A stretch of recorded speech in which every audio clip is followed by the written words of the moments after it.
before the tumor, I would be the one saying, "Is that your phone? Is your phone on? Get your butt and get out of my class." And now all I do is cry. They say it's the tumor, but I think it's the real me. The tumor that they found, so January 8th, I got up and I taught yoga. I taught a class at 8 a.m. I even took a class at 9:30 at Garden State Yoga, where I only teach all my classes. I went to work, and then at 8 p.m., I was told I had a brain tumor and swelling on the brain. Just like that, my life was changed in an instant. And I looked at the doctor, and I was like, really? Almost like, do you know who I am? I was like, and that is what went through my head. Do you know me? I mean, I do yoga, I eat healthy. I'm Jody Domerstad. Really? And he looked at me and he's like, call your loved ones. I'm like, could I die? And he's like, yeah. He's like, the whole side of your brain is filled with fluid. We don't know what's gonna happen. He's like, we need to give you steroids right away.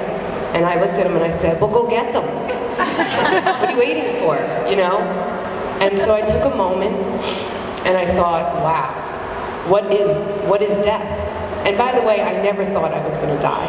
Something in me just knew, but you really just for a moment pause and think, what is death? And then I started to think, well, what is yoga? And who am I in this grand scheme of things? And the truth is, I'm really no one. None of us are. We attach to these labels and these things in which we think we are. I thought I was a yoga instructor. I thought I was strong. I thought I was invincible in some ways. I wouldn't say, sometimes I'm a little cocky and arrogant, but that's just me, I'm from Hudson County, all right? I don't care your friends are from the Bronx.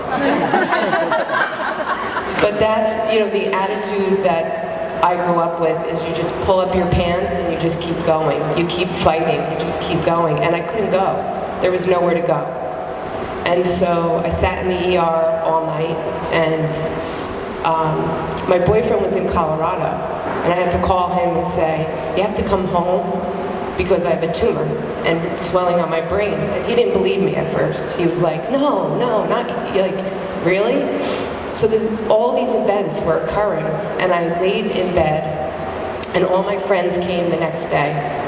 Apparently, I was randomly texting at 2 in the morning. People would tell me, you text me at 3 in the morning. I go, saying what? To bring you a decaf Americano. I was like, really? They're like, yeah. I'm like, okay, all right. So that occurred, and as I laid there, I thought of the first Yoga Sutra. Ata Yoga Anu Shirshasana. Ata, it means now, but it implies an auspicious gift. So as I laid there, I thought, dear God, there has to be a gift. Now is the yoga. The yoga is not on your mat. Yes, it happens every time you roll your mat out, but when you don't have a mat and you can't roll your mat out, what are you gonna do? And that's what I thought. Now is yoga, Ata. It implies an auspicious gift, and I prayed to my father who passed. I was like, you know what, dude? What is the gift in this? How is this happening to me? I couldn't even comprehend. And then that's when the real yoga started. The yoga that you're doing right now. Yoga is about engaging, and it's about conversation, it's about people. It's not about the postures. But the postures are what train us, train our bodies and our mind to be disciplined, to bring us back home. See, yoga for me, my whole life, I owned a studio maybe 10 years ago and hosted Kula for Karma's first event I hosted, and some of you guys were there. My studio was called Become One, and because I always believed what I wanted was to become one, I always wanted to come back home to who I really was, and that's a practice. So after the first sutra, after I thought, Ata, now is yoga, how am I going to find the gift? Then my mind starts to go, I'm going to die. I'm going to be paralyzed when I wake up from surgery. I'm not going to be able to talk. And if you know me, that's all I do, is talk. And so there, my mind kept going. And then I thought of the second sutra, which is Yoga Chitta Virti Nirodha. Yoga, now, the engagement of yoga, if you can stop the agitations of the mind, you can't stop the mind. I mean, the mind is going to bring you to places of darkness. It's just the way we're built. It's a computer. It inputs information, it outputs information. But the virtis, those fluctuations, those agitations, if you can calm them, then you get to go back home and you find a peace inside. So every second I had to calm my mind. When the doctors came in and said, you have a tumor, we have to remove it. You know, as the process went on, the tumor grew. It went from like a peanut to a walnut, like golf ball size. And it actually grew into my brain and was living off me. It was feeding off me. It had its own blood supply. So if you were ever in my class and I yelled at you, I apologize. It was the tumor. That's what I was told. That's what the doctors told me. I have a witness, Kelly Briggs. Thank you. See, I have nurses. So the practice of yoga was continual through the whole time. And the last part is my favorite part. Tada, which means now again, and then. So only if you choose to engage in whatever you're given at that moment. You don't have a choice. I didn't choose this. And I don't know if I would ever not say I wouldn't choose it, because it's changed my life. But you don't have a choice what you're given sometimes. And if you do not engage what you're given and calm your mind down, stop the racing and pause and turn back home, then you will never see your truest self. That's the third sutra.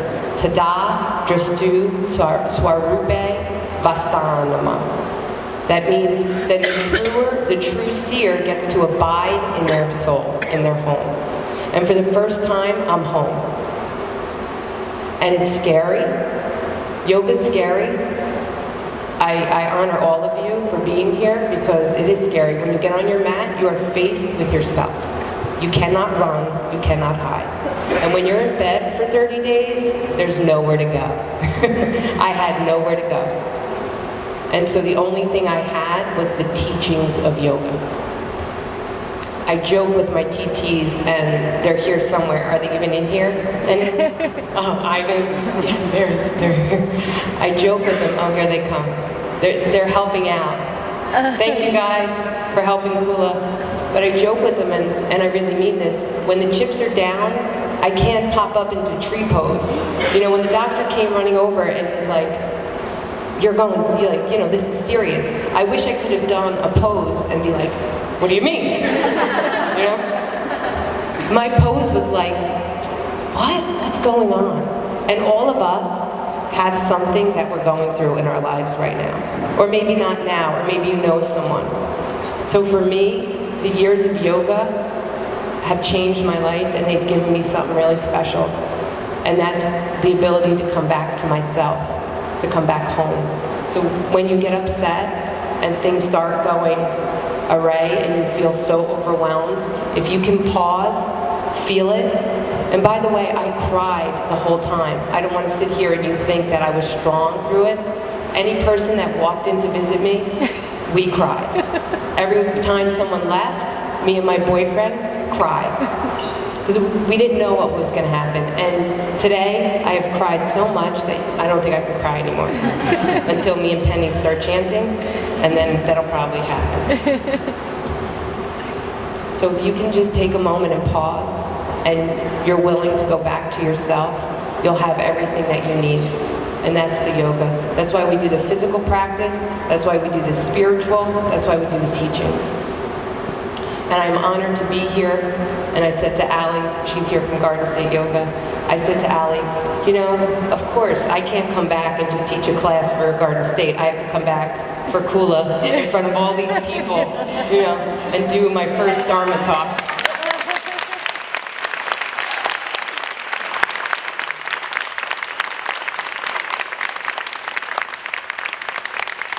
And the reason I knew I could do it, or that I wanted to do it, was I met Jerry almost, I think in 2002. We were in a teacher training together.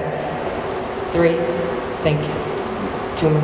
And then Penny in 2007 or 8. So right when Kula for Karma started, I was blessed enough and honored to be right in that pocket. And I was able to teach for them in Jersey City. And I saw what an impact it made on those children. Amazing, amazing. The days that I was sick and couldn't go, they were begging for yoga. They were like, where's yoga? Where's Jody? Where's Miss Jody? What's going on? Yoga can heal the world. And hopefully, I know there's yoga teachers. We have Laura, Masumi, Vic, Damaris. There's a lot of teachers in the room. And you have a great lineup of teachers that are here today that are going to teach you yoga. That's what we want. We want to do yoga. We want the ability to go back home. And I'm starting to ramble, so I am going to end it. So thank you all for coming today and supporting a good cause.